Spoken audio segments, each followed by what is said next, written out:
तर इथं बनवत आहे मी मटर पुदिना पुलाव. तर मटर घेतलेले आहेत, पुदिना घेतला आहे, कोथिंबीर, हिरवी मिरची, लसूण, अद्रक आणि हा दावतचा तांदूळ आहे. तर सुरुवातीला आपण जिरा राईस जसा बनवतो तसा ह्या तांदळाचा आपण जिरा राईस बनवून घेणार आहात. तर मी त्यासाठी 2 वाटी तांदूळ घेते. तर मी ते ह्या वाटीने 2 वाटी तांदूळ घेते. तर कुकर घेतलेला आहे, त्याच्यामध्ये मी 2 चमचे तेल घातलेलं आहे. तर पाणी गरम करायला ठेवलेलं आहे. तर आपण ज्या वाटीने तांदूळ घेतलेले आहेत त्याच वाटीने मी 4 वाटी पाणी घेतलं आहे. 2 वाटी तांदूळ आहेत, 4 वाटी पाणी गरम करायला ठेवलेलं आहे. तर सुरुवातीला आपण जिरा राईस बनवून घेऊ. तेल गरम झालं की त्याच्यामध्ये जिरे घालून घेऊ.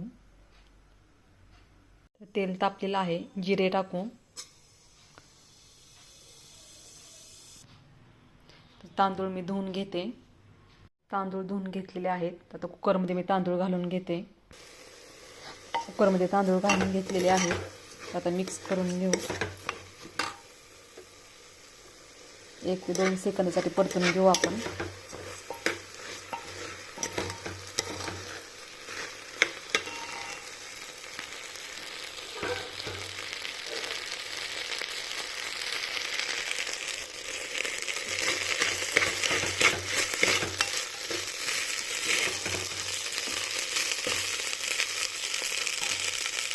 पाणी पण गरम झालेलं आहे, तर पाणी घालून घेते.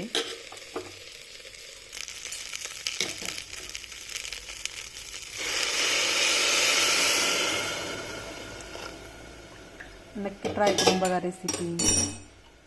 मस्त पुदिन्याचा फ्लेवर वगैरे एकदम छान लागतो पुलाव. तर मी याच्यामध्ये 1 चमचा मीठ टाकणार आहे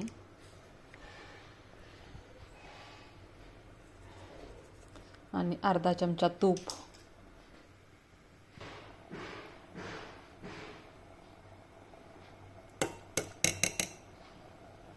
मिक्स करून 2 शिट्ट्या काढून घेऊ कुकरच्या. कुकरच्या शिट्ट्या होत आहेत तोपर्यंत आपण वाटण वाटून घेऊ. हिरवी मिरची, पुदिना, लसूण,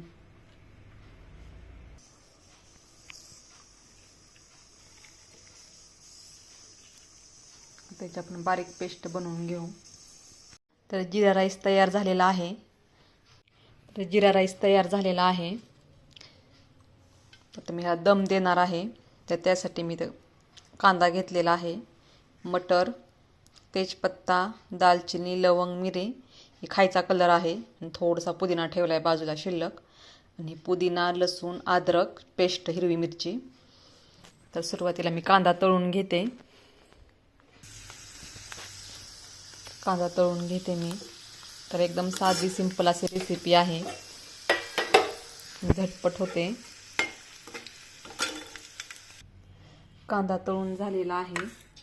तर आता मी भातामध्ये खायचा कलर मिक्स करून घेते. जास्त नाही टाकत, थोडासा नॉर्मल. तर खायचा कलर आपण मिक्स करून घेऊ.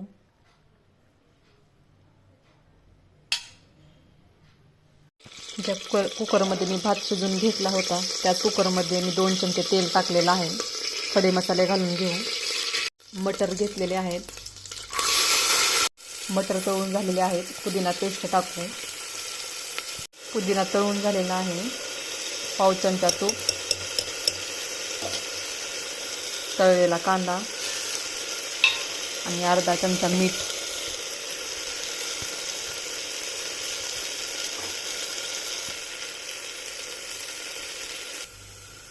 सगळं परतून झालेलं आहे. आता आपण राईस घालून घेऊ. तर राईस घालून घेतलेला आहे कुकरमध्ये. तर थोडासा आपण कांदा टाकू आणि पुदिन्याची जी 2-4 पानं ठेवली होती ते. तर इथे मी लहान वाटीमध्ये कोळसा घेतलेला आहे. तर कोळसा आता मी पेटवून घेते. 10 मिनिटासाठी आपल्याला दम द्यायचा आहे. ही स्टेप तुम्ही नक्की फॉलो करा, फ्लेवर खूप छान येतो. पुलावला आपल्याला दम द्यायचा आहे. तर टोपण लावताना कुकरचं शिट्टी आणि रिंग दोन्ही काढून ठेवायचं आहे. कोळसा आपला पेटलेला आहे तर गॅस बंद करते. तर अशा प्रकारे ठेवायचं आहे आतमध्ये. त्याच्यावर अर्धा चमचा तूप घालायचं आहे आणि झाकण लावून घ्यायचं आहे. कोळशावर तूप टाकल्यानंतर आपल्याला लगेच झाकण लावून घ्यायचं आहे. आता आपण हे 5 ते 10 मिनिटासाठी ठेवू. 10 मिनिट झालेले आहेत. तर मी आता गॅस बंद केलेला आहे. तर कोळशाची वाटी आपण बाहेर काढून घेऊ.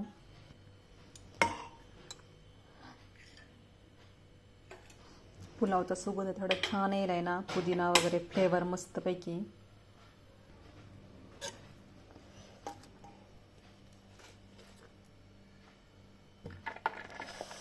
बघा किती छान झालेला आहे. नक्की ट्राय करून बघा. एकदम झटपट साधी सिंपल अशी रेसिपी आहे.